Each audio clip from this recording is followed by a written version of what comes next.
This is Veda Sports, only on the VSiN Podcast Network. Hello, folks. Welcome back to the Fade Us Sports Podcast.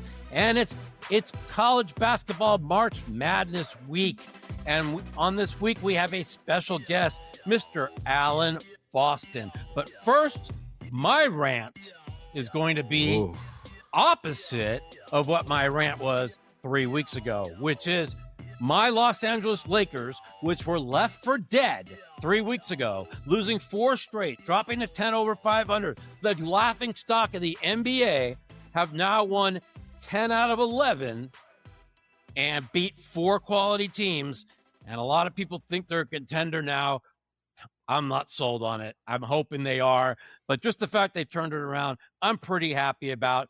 But you know what? It's college basketball week, and we're going to let my man, Brandon Cantu, tell us about his rant. Oh, my God. I hate Mark DeRosa so much. And what he did on the World Baseball Classic, he made an absolute joke and a mockery. Every team took it like really seriously except for DeRosa. Now we're coming back from last week until he admitted, all those blunders that he thought he had it all locked up. He thought, God, he's done so many things. I'm struggling here today. Didn't they lead 2-1? Didn't they lead going to the 9th inning? They led 2-2. They got Mason Miller in the bullpen, who throws 102 miles an hour, he struck out already 22 people in this tournament. That's all he does is strike people out. And they leave him and they don't put him in because the game is tied. And the manager comes out and says like, oh, it's the 9th inning, bottom of the 9th. I mean, when our team could just hit, like everybody hits like 50 plus home runs on the team. But of course he doesn't play those players like Cal Raleigh. And it made me so frustrated to watch to watch us lose to Venezuela yesterday, especially with how much Venezuela cares. But good for Venezuela. Actually, it was kind of a fun game to watch. Yeah, it's good for them. It's good, with us kind of freeing Venezuela. It's actually good for the country. Alan, what's on your mind, my friend? Jeez. You kind of like hit me real close here, and most of my rants aren't sports related, or if they are, they're rather obvious with the. So I'll go with the ruination of my beloved college basketball, and I'm not talking about the rigged tournament draw where they go behind closed doors with big money at stake like our government and expect it to all come out like fair, which is impossible. You have a lot of money and people behind closed doors, evil lurks. That's just fact. That's human nature. But I will go with the fact that I tried watching some basketball games, which is what I do for a living, and I found it impossible to watch. A travel is now called a Euro step, except when it's called a travel. An offensive foul is sometimes a block, and sometimes it's not. Sometimes you can push off with your left arm, and sometimes you can't. And I have no fucking idea what I'm watching. So that they need to have some sort of set of rules that are actually basketball rules instead of just going on the fly and slanting it towards who they want to win. Which maybe doesn't happen, but maybe in the case of Duke does. Yeah, I agree. They don't really call traveling anymore. It's a Euro step. You don't know what an offensive foul is. You don't know what a defensive foul is. You don't know anything. And they say, well, a phantom foul. They're letting them play. How's that one? They're letting them play. What are your thoughts on the East region? Some of these 8-9 Pick a game. Games? All right, well, let's start. I don't have a graph in front of me. I don't know who's in the East region, and I don't really care who's in the East region. Ohio State, TCU. Let's start 8 there. and 9 game. Okay, so Ohio State is a 2.5 favorite, something like that. And they got red hot at the end of the year, but it's not just the end of the year that counts. And I would contend that their best games were in good spots. They played well in the Big East tournament, the Big Ten tournament, but they were against teams that were apathetic, Iowa and Michigan. Some of their late season wins were against teams who had given it up or lacked motivation. And early in the year, I think they might have lost to West Virginia in overtime or beat them close. They really had no good wins. So I think their ceiling is really not that high. TCU, on the other hand, a team I didn't have rated very highly to start the year. Near the beginning of the year, you almost beat Michigan at home. Like, how good does that look? And even better, on a neutral court tournament, they beat both Florida and Wisconsin back-to-back. And I like to discuss out of conference because you're playing non-conference teams mostly in the NCAA tournament. So what happens in conference, even though it's more recent, is less relevant than what happens out of conference. In conference, TCU went to Kansas, led all the way, and had just pissed it away. Went to BYU and almost won. And I'm doing it off the top of my head, so if I fuck up, I apologize. In other words, their best game would seem to be way better than Ohio State's best game, and I expect that I expect TCU to win the game. And I think they're if you could ever get 3 minus 15 or something, And I think it's borderline stealing. In the 5-12 matchup, we have a red-hot St. John's against Northern Iowa. Yeah, I want to talk this game. What's your thoughts? So St. John's seeding is wrong. So I why agree. is it It should be wrong? higher, And I can right? go into speaking of behind closed doors, fucking mid-majors over, we have Northern Iowa, St. John's. So Northern Iowa as a 12 is probably legit, but St. John's as a 5 is not. There are 3 or a 4 at worst, but more likely a 3 since they won the Big East tournament and beat a very good UConn easily. Beat them easily. Yeah, watch that game. So how do you make Northern Iowa's life miserable? You misseed the other team. So they drop St. John's down to the 5 bracket to make Northern Iowa's life miserable because Northern Iowa would probably would have a good chance to beat most normal 5 seeds. And you can't have that because the mid-majors, they think, are not where the money is made. That's what the committee thinks. That's what this whole thing's about. This whole thing is about getting money to the right places, just like our government, when they make all these laws that fuck over the middle class and help out the military-industrial complex or big farm or whoever the flavor of the month is. This month, it's all of them. It's oil and the military-industrial complex. Trump is helping them all out. Isn't he nice? What a fucking disappointment. What would you have seeded St. John's? What would you have seeded him? I think I would have had him a 3.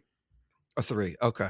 Now we have 4. I think 4 is maybe closer to the truth, but since they slaughtered UConn, and if you want to give any credence to winning the Big East tournament, I'd probably move them up to a 3. But it's close. Yeah, let's see. I'd have the 4 ones are right. The 2 should be Gonzaga, UConn, Houston, and probably Purdue since they won the Big Ten tournament. And then the 3s would be Iowa State. Yeah, St. John's would be a 3. So the other game that's in this conference. I didn't even offer an opinion there. I just commented on why they fuck St. John's in the seeding. So I have no opinion. I think the line's bang on right. I think St. John's will not win the NCAA tournament because they lack 3-point shooting. And one day it doesn't matter how well you defend. If you don't make shots, you're not going to win. And the 3-point shot is far too relevant in this game now. By the way, that's not a good thing. Yeah. Why should you get 3 points for hitting a 30-footer and 2 points for getting a layup? That's beyond my IQ. But St. John's is no threat to win the whole thing, even though at times they look unbeatable. You don't see a 5-12 upset, though, do you? There. No, he said dead on. Northern Iowa lacks the talent probably to beat them, but Northern Iowa, Jacobson's an unbelievably good coach. Their defense is fantastic. The whole is greater than the sum of the parts, and his defense is 5 moving at 1 is very Brad Stevens-esque. How good their defense is, and they certainly could make St. John's life miserable, but they're too out-athleted to pull the upset. I got to ask you, I know the next game we're going to go over is Kansas, California Baptist. We'll just go right down. I think just right down. And I know how well you think California Baptist is coached. Is there any chance, I know it's like a 14.5-point line. Is there any chance they pull off the upset? I mean, there's always some chance, right? It's just math. Sure. There's always some chance. I mean, and is it realistic? And they will get him into a half-court grind, which this is not a great Kansas team.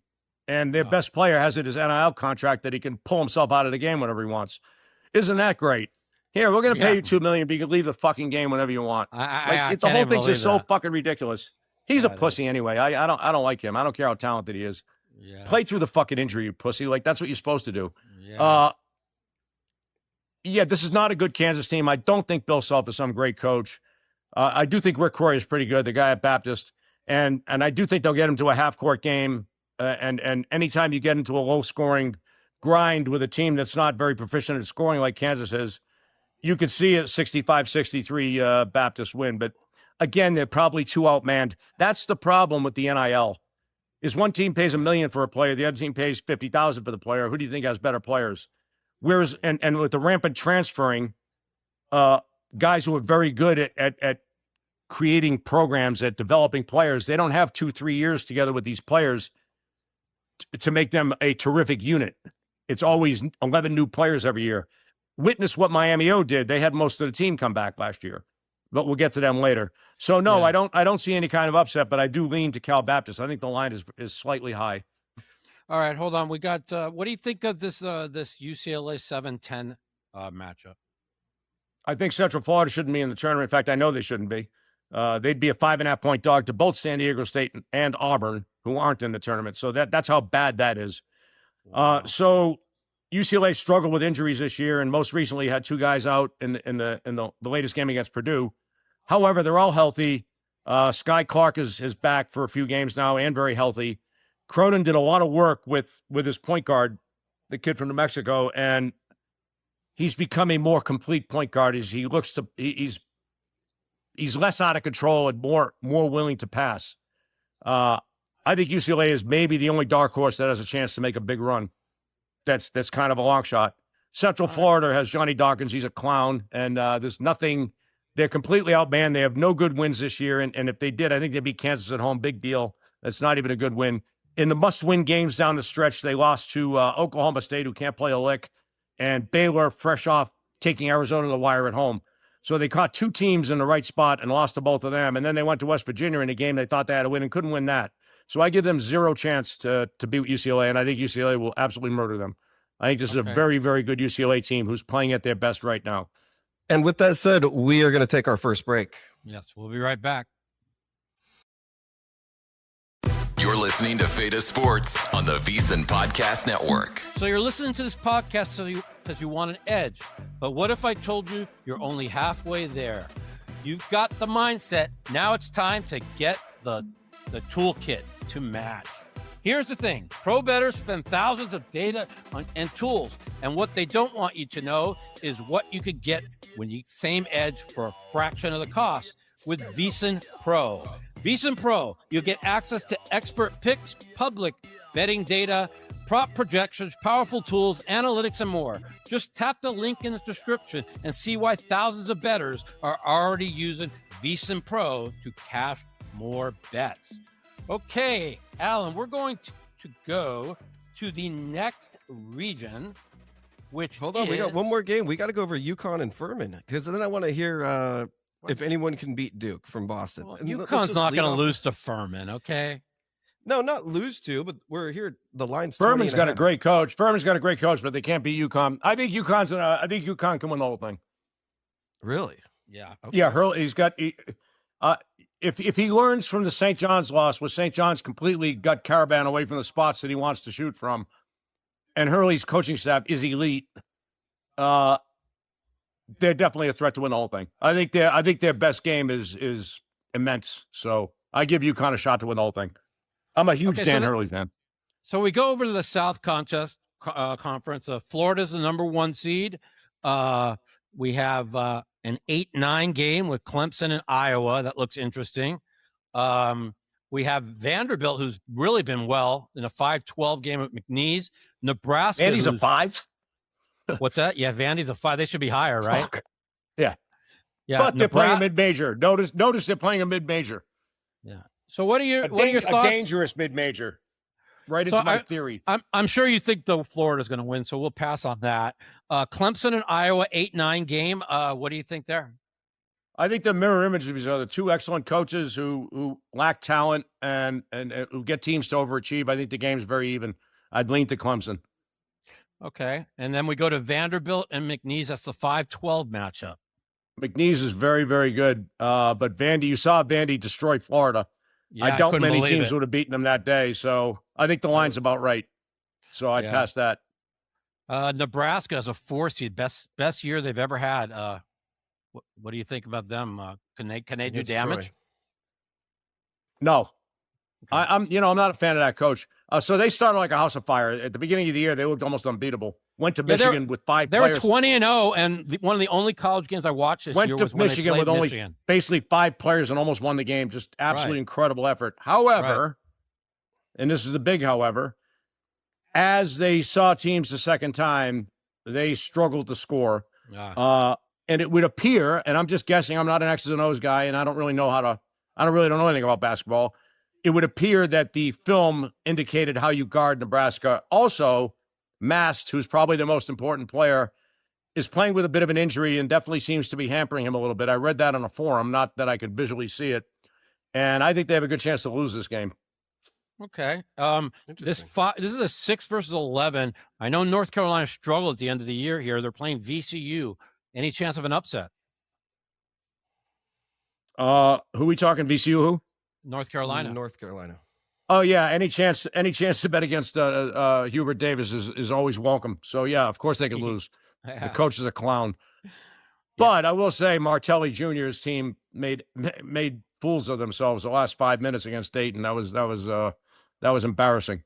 So yeah, it's the battle of attrition there. Okay. Illinois. No Penn, opinion. I made the game. I made the game too. But Hubert Davis is a moron. So I'd only bet VCU. Illinois Penn. You see any upset there? Lean anyway. Illinois what? Pennsylvania. Illinois and Penn from the. Well, at least mention that I graduated from UPenn. You got to at least mention that. Like, let's get the Ivy League plug in there. That's right. 25 and a half. By the way, 25 and a half is a lot for your home 14-3 team game. It's a lot, but maybe appropriate.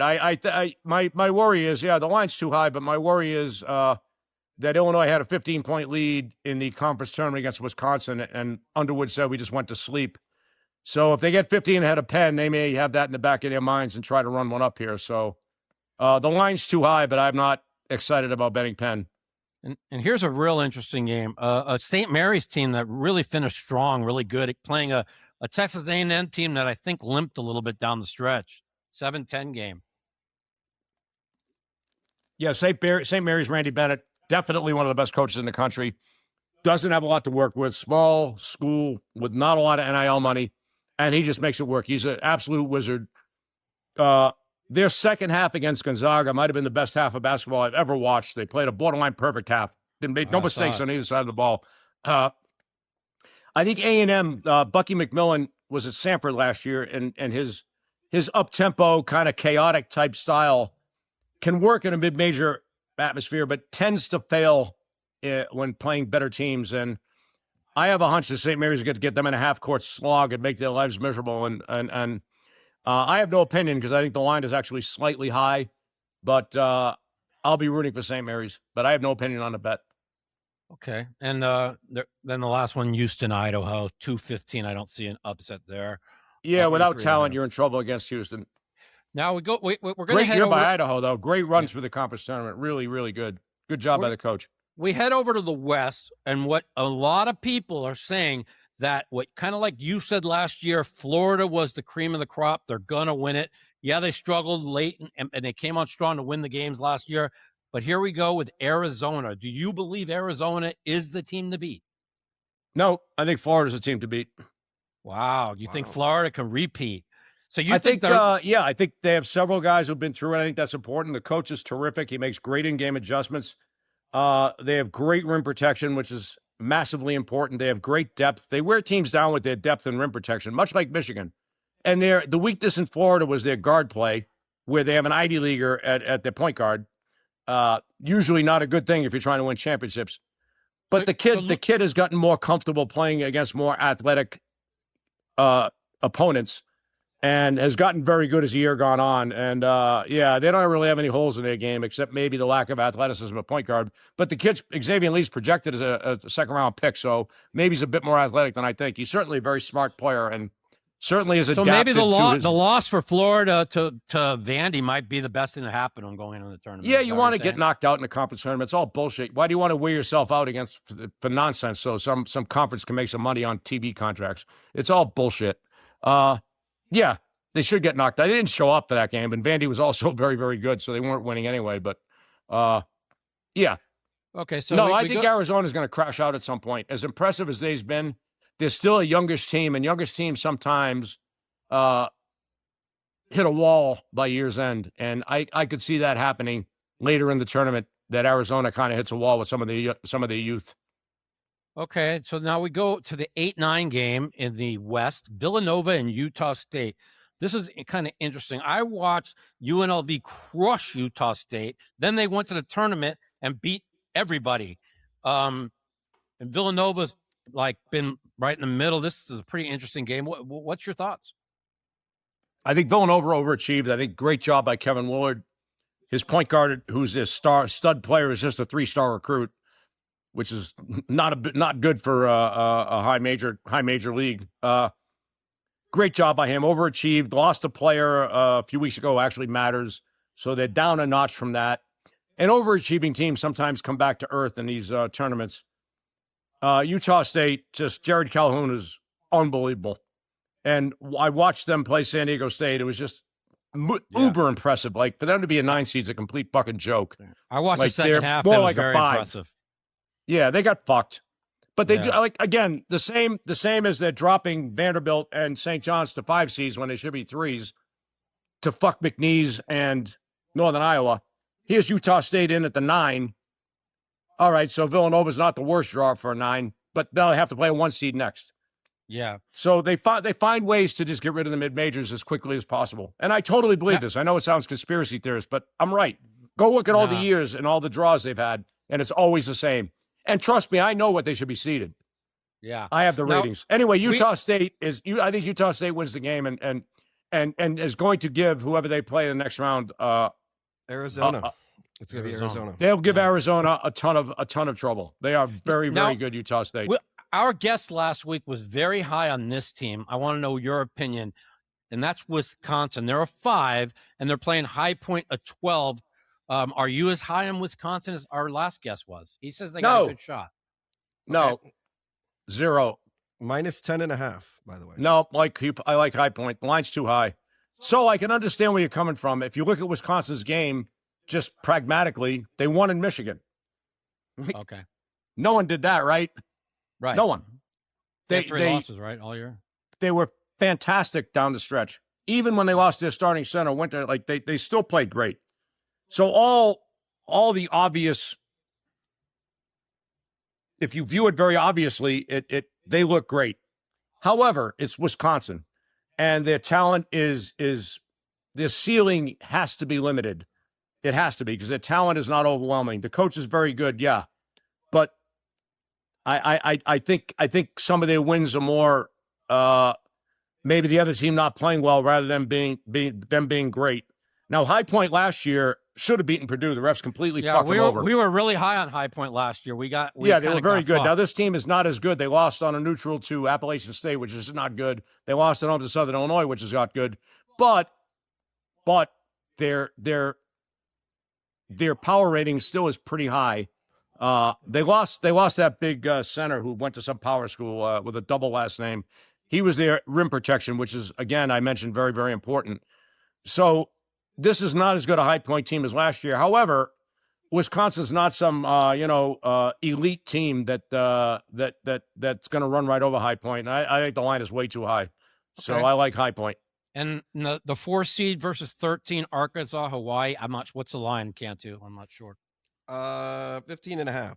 Yeah. So Arkansas got screwed, but again, they hate Calipari because he actually goes out and speaks truth. Well, yeah, you saw what he did. He came out and he's talked about how fucked up the money situation is. He goes, we develop players for a year or two, and then they just get paid infinite money to go to somewhere else. And he's like, but then again, we could say, well, Calipari paid for his players before you were allowed to pay for players. So he's kind of getting back what he deserves. But yeah, he might be. I like Calipari because I think he actually is a truth sayer. Yeah. He's very generous. He donates money to charity, and he's a straight shooter. I like him in that regard. I think he's a moron as a coach, but as a straight shooter, I think he's great. But I also think he's being a little selfish there because they used to pay $200,000 for players at Kentucky. Yeah. They got the money to the right players. Or what I was told happened was his friend, the agent, would front the money. And they'd come to Calipari, and Calipari would suggest, I think you should go to this agent in the pros.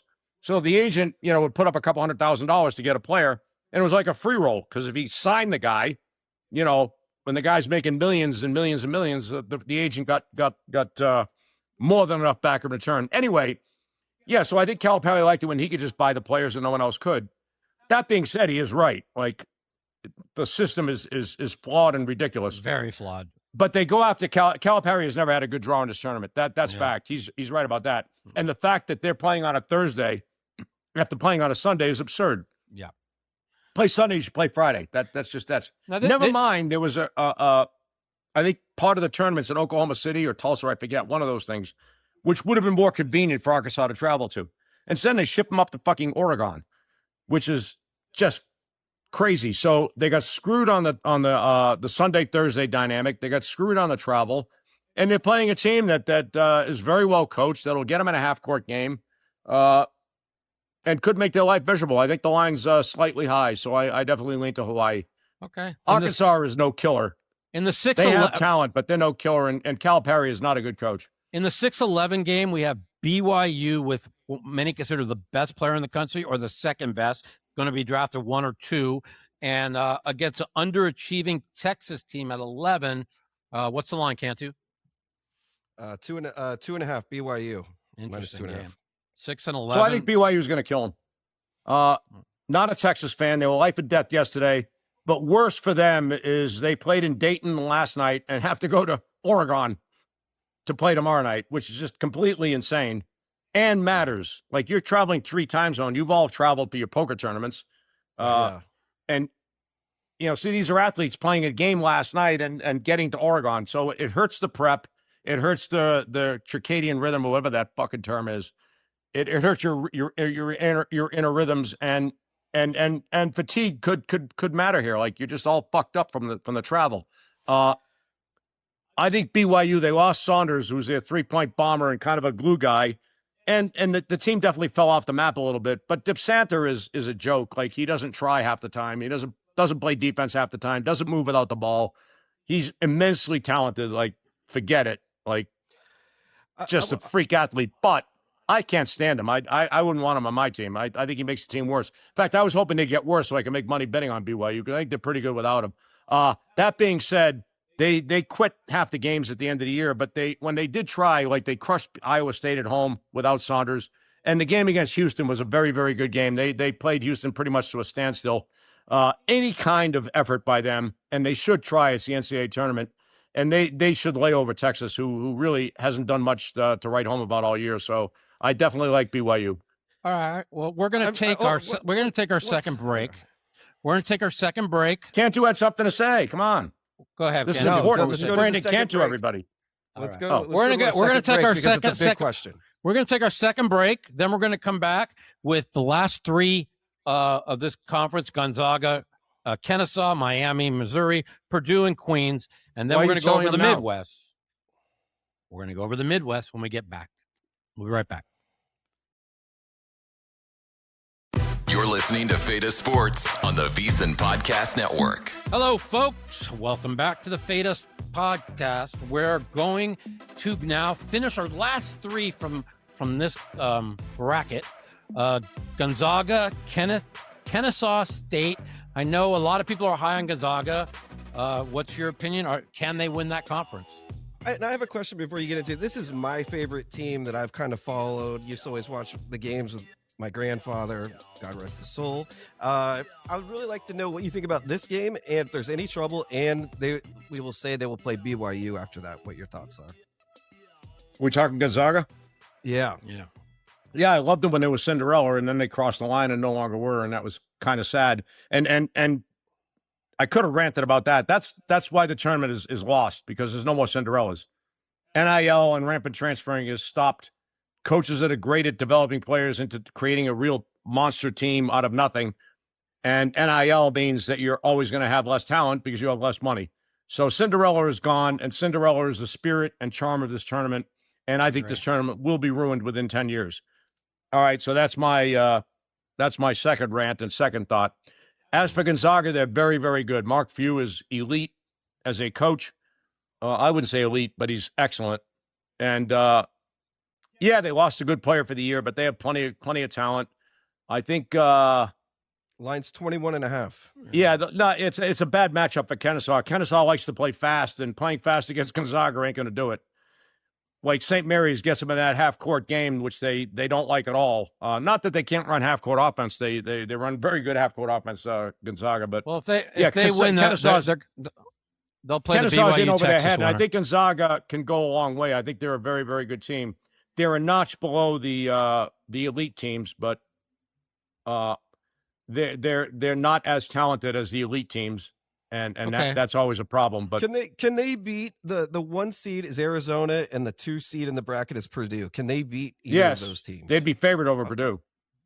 They'd be a betting favorite over Purdue. So that's for sure. And they could beat Arizona because, like I said, I think Arizona goes down at some point. I think Arizona's had this meteoric rise throughout actually, maybe not. They beat Florida the first game of the year, so maybe they always were good. But I've watched Arizona play. I love them. I love watching them. They're really, really good. But I don't know. I just got a hunch that they hit a clinker here once in a while. They'll put a clinker in and get knocked out. And the last two of the West is Miami 7 seed against a 10 seeded Missouri. Yeah, I don't like it. I think the line should be 2. And what is the line? 2. Okay. Who do you like to win the game? I'm a Dennis Gates fan, so I'll root for Missouri. But okay. And then they've been pretty schizo this year. Purdue and Queens, you don't see an upset there, do you? No, I don't see an upset, but I think Queens will cover. There's a lot of money for Purdue. Queens plays hyper fast, and that's not good when you're a dog. But you know, Matt Painter in the semifinals of the Big Ten tournament, he got a lead on UCLA and started subbing. And he said in the post-game press conference, yeah, I wanted to rest some players for the next day. Well, he's got bigger fish to fry than Queens later on. And I think he'll have his subs in there very, very early. And I think the back door is wide open here for Queens. So I think I actually would bet Queens plus 25.5. Okay. That's my angle anyway. Going over to the Midwest Conference, the top 4 seeds are Michigan, Alabama, Virginia, and Iowa State. Okay, we start off Michigan, Howard. Boy, that is pretty weak. 116. Yeah, it is. They must like Michigan. Like they have a pretty easy draw. I was thinking the same when I saw the brackets. Yeah, that's a joke, actually. Alabama. Yeah, and now we have the 8-9 game, Georgia and St. Louis. What's the line on that? It's 2.5, Georgia. All right, so this is the lock of the tournament. Here it is. Here it is, the Boston lock. I'm ready. Lock of the tournament. I'm excited for this. So Mike White's is Shirts versus Mike White's is a complete joke. Like one of the best coaches against one of the worst. So automatically St. Louis is a massive edge. The time off that St. Louis had by getting knocked out earlier in that A-10 tournament will help Avila, who has plantar fasciitis. Only thing that helps that is rest. This team was playing at an elite level a month ago and kind of came crashing down at the end. So this little break, I think, allows them maybe to get back to the elite level they were at. And if they come anywhere close to that, I mean, the team won in VCU, which is no joke. Trust me, that is a really good win. Georgia is nothing. They have no good wins this year. They beat Alabama in a good situation. And again, I'm doing this from memory, so if I screw up, I apologize to the viewers. You know a lot more than I do. I don't remember any good wins they had. They were life and death with Georgia Tech earlier in the year, which is a joke. I don't like this team. I don't like the coach, and I can't imagine St. Louis losing the game. I just can't see any way they lose. Is Georgia this game. the favorite 2.5 in this game? Yeah, Georgia's 2.5 point. So we got the dog in the upset money line. You heard it, Allen Boston, with the lock of the tournament. It was a real success last year. I got everyone broke. Yeah, but we came on strong and we had the winner. Yeah, we did. We finished good. Okay. We didn't do the podcast, though, so no one listening knows. So we now go to Texas Akron, the 5-12. Texas Tech. Akron, the 5-12. What's the line, can't you? Texas Tech is minus 7.5. Okay. What do you think of this? So I would have given Texas Tech a chance to go a long way, but they lost J.T. Toppin, who's one of the best players in the country, to injury like a month ago. And they've still played well. I mean, they won in Iowa State without him, which is just nuts. But Akron has failed miserably when they stepped up in against better teams. And disturbing to me was the 115-100 loss to Murray State on a neutral court. They also lost to Yale on a neutral court. Now, Yale's a very good team, but they're not what they're going to, they're not Texas Tech. So I think the line's slightly high, but I would never, ever bet Akron because they just didn't stand up to the better teams very well. They might be just good at beating up bad teams, and I don't like Croce as a coach either. Okay. So pass. And the last on the top end of the bracket, Alabama, the 4 against Hofstra. What's the line? 11.5, minus 11.5. So I got kind of a hunch here. So Hallwell, you got to give this kid credit. He took his NIL money and bought some weed. Unfortunately, the only bad thing he did was get caught with it. No, he's trying to make some money. Like, You make this money. What do? You make more money. So he became a drug dealer. There's nothing wrong with that. I doubt 2.1 pounds of pot is for self-use. If it is, then he shouldn't be playing basketball. But anyway, you got to give the kid credit. At least his Alabama education, in quotation marks, has taught him to be, a business person. So good for him. Bad for him is he's probably not going to get to play in the NCAA tournament, which is maybe good for this betting line because the line has dropped. And Alabama has had injuries the entire year, guys in and out of the lineup all year. So Holwell's absence, although he is great, I don't think matters that much. They'll plug someone in because the system is what matters down there. So Nate Oates tried to cheat earlier by pulling the guy out of the pro league and then saying, I guess he was saying the guy wants to get his college education. We should let him come back and, take a course in philosophy. Like, yeah, right. He needed a big guy to make his team better and went and plucked one out of the G League, which is absolutely disgusting that he's defending that. So luckily the courts ruled against that. And now he's got the drug dealer who I'm sure he'll want to play, but I'm also sure he shouldn't. That being said, they are very, very good at beating up on bad teams. And not that Hofstra's a bad team, and Speedy Claxton's done an amazing job there, but they are in over their heads here. And I have a hunch that the whole dynamic of this kid being tossed is going to get Alabama motivated to play well. And they struggled in last year's first round against Robert Morris. But Andy Toole, Robert Morris, is one of the best coaches in the country. And I remember last year we had Bama going to the finals. We were deciding. Yeah, this team isn't as good, and their defense can be lacking at times, but they shouldn't worry about that here. And I don't know. I don't see how Hofstra stays in the game. So I kind of like Alabama. And then we have the 6th seed versus the winner of a team you wanted to talk about. You said Miami, Ohio, SMU. I think that's tonight. Tennessee versus Miami, Ohio, SMU. What do you think? What do you think about the Miami, Ohio getting in, being 30-0 at one point? Yeah, the guy we had last week said that they were going to lose in the conference tournament and they shouldn't be allowed in. They're not very good. You think differently. Okay, so I think they shouldn't be in either. However. Oh, you do? Okay. Well, I try to be pragmatic about it. Who are the best teams? That's who gets in. Not who has quad 1 wins and quad 2 wins, because that's all bullshit. Right. Whoever the best teams, that's who's in. But that's not what they do. The committee never does that. They never have the best teams in. Not one year have they come close to getting it right.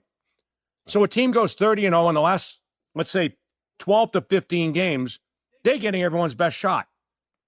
So Bruce Pearl wants to go, defend his son who did a terrible job this year. Well, they should be in the tournament. They would go 30. No, they wouldn't go 30-0 against Miami's schedule. As bad as it was, it's hard to go 30-0 when every team is all in against you. Right. And I think there'd be too much furor, too much of a brouhaha if they didn't get Miami in. So the committee was probably under pressure saying, you know what? Fuck it. We'll just let them in this time. And I mean, we'll I've seen teams lose in a conference tournament that were 30-2 that didn't get in a couple years. So, yeah, but this is 30-0. Yeah, this is different. This is undefeated. This never happens. I think you got to let them in. Of course, you have to let them in. Do they have a chance against SMU? They're not nearly good enough. They wouldn't need to be favored over Central Florida. Are they going to beat SMU? They have a chance. SMU stinks. Okay. And Enfield's a clown. They have a chance, yeah. And then let's just say they do win. The line is too high. The line's too high. And Miami had all their players back. They had 4 starters back and a bunch of reserves. And look what happens. You get a decent coach with all his players back. The system's in place, and they just get better and better and better. And that's what happened. That's how college basketball should be. Yeah. It shouldn't be let's pay everybody and poach players and poach coaches. What do you think of Tennessee? So let's just say they win, or if SMU wins, do either of them Tennessee's have a big favorite over either one of them. Right. They're like 11 over Miami and they're like 7 over SMU. So, yeah, 6.5 over SMU. So, something like that. So, Tennessee will beat either one of them. Here's a team I'm not a Rick Barnes fan either, by the way. Right. Here's a team a lot of people are really high on in this conference and in the tournament. Virginia, they're a 3 seed. They're playing Wright State. Are you high on Virginia, or do you think they have a chance? No chance. They've hit their ceiling again. The Odom is great. Ironically, Odom coached Maryland, Baltimore County when they beat Virginia. So life's come full circle. I'm pretty sure he was the coach when they the 1 versus 16. Then we got Kentucky and Santa Clara, 7 versus 10. I mean, if they want picks, I think Wright State covers that game easily. I think Wright State has a very good chance to hang a long way in that game. Okay. Virginia just played Duke to the wire. It's hard to get motivated after you play the number 1 team. Wright State has a lot of depth, so when they go to their bench, it's not going to be a disaster like it is for most of these mid-majors. I think that line is really high. I think Wright State's got a good chance to hang. Okay, and then this is a really interesting game. A 7-seed Kentucky against a red-hot Santa Clara, 7 versus 10. What's the line, Cantu? Kentucky -3.5. Now, this is kind of an interesting one because right when this game opened, it opened 1.5 and instantly got bet up to 3.5. Well, I'm kind of a Santa Clara fan just because I love the West Coast Conference, but what do you think think there? Thoughts here? Yeah, Herb Sendek's great. He's rumored to be the next coach of Providence, but Santa Clara's trying to raise all kinds of money to keep him there. I don't blame him. He's great. Sendek's always been great. Sendek, he was a coach of NC State, right? Yeah. NC State years ago, yeah, they ran him out. Yeah. I remember doing a radio show in Vegas back then saying that they're going to rue the day that they ran him out. And I say rue the day, and I'm not referencing Real Genius, where the main character says, you'll rue the day, and Val Kilmer says, rue? Who speaks like that? So anyway, that's my points. Real Genius reference. One of the great movies of all time. Absolutely. This line moved 2 points. Who do you, are you with the move here? I think 1.5 is probably closer to the truth than 3.5. I think Kentucky only paid $22 million for this team this year. That pretty sad commentary in the world, right? Yeah. And half of them, but he lost 2 of his better players to the year for injury. He lacks a point guard. The offense that is once so free-flowing and very efficient hasn't been this year, perhaps because of the injuries, perhaps because of the loss of the point guard. And Sendek is elite at defending, at finding ways to stop teams. And Kentucky wants to play fast, and there's no way on this planet that Sendek's going to let that happen. Yeah, and I would definitely lean to Santa Clara. I think they have a good chance to win the game. Okay, and then I hope they do, because if they didn't beat St. Mary's, they probably weren't in the tournament, which would have been an absolute disgrace. And then the 2-seed Iowa State, Tennessee State, you don't see anything. Forget it. Tennessee State had more NIL money than everybody else, and they won. But you can't lack talent and play Iowa State. It gets ugly quick. All righty. Well, we're going to take our last break of the day, and then we're going to come back with Alan's final 4 picks and who he thinks is going to win the tournament this year. We'll be right back. You're listening to Feta Sports on the VEASAN Podcast Network. Welcome back to the Feta Sports Podcast. Cantu, what are you thinking, brother? Yeah, well, here, one of my question is everybody's been saying there's like only a few teams that have a realistic shot to win it. And don't be too exact on this, but let's just say what I call a realistic chance to win it. Any team better than 50-1 chance to win it. How many teams do you think fall into that can really win this tournament with how good some of the upper echelon teams are? 0.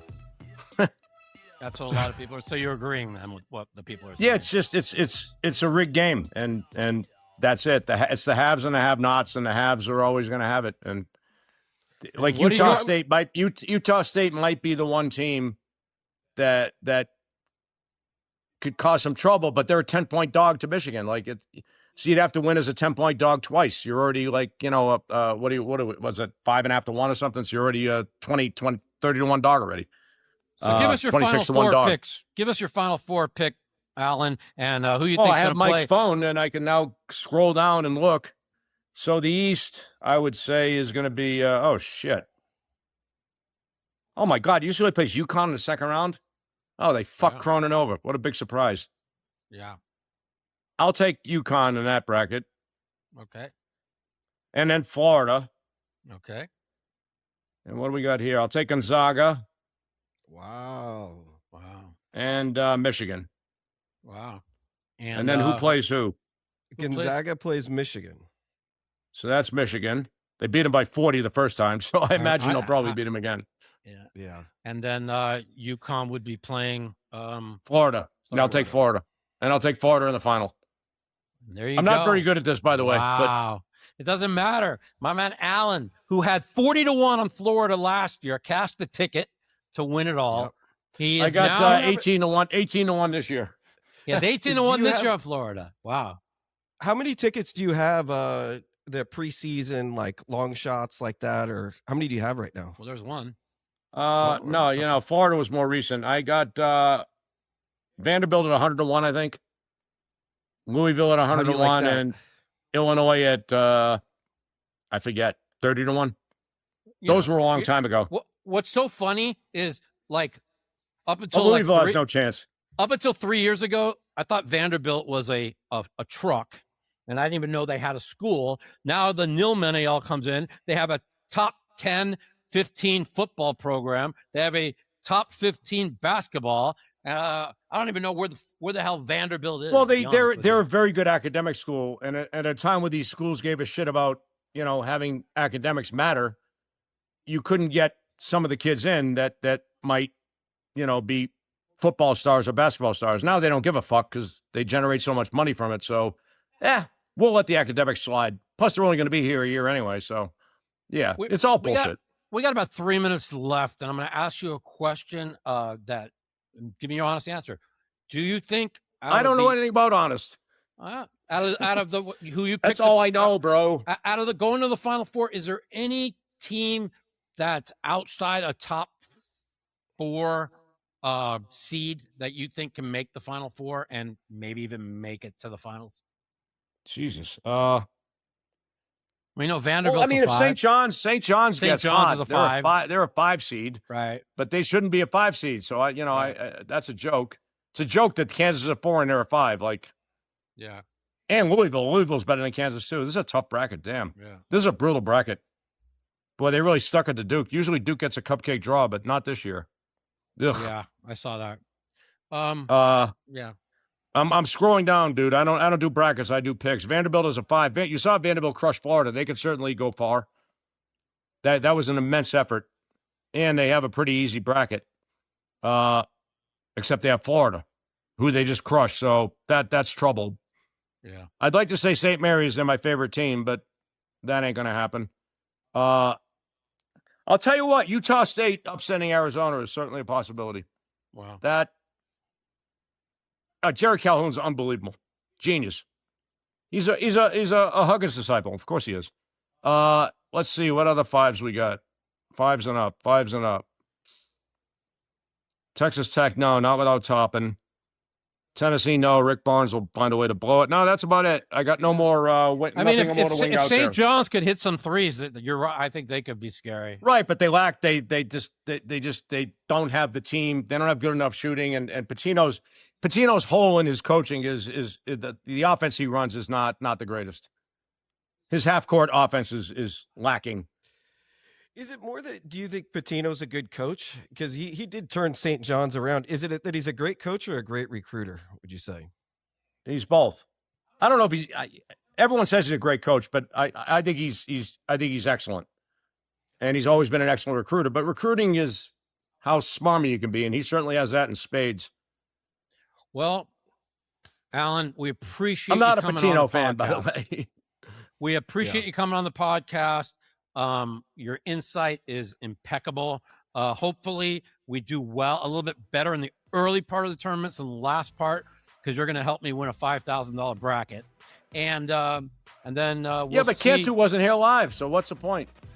Yeah, well, I didn't get to see Cantu.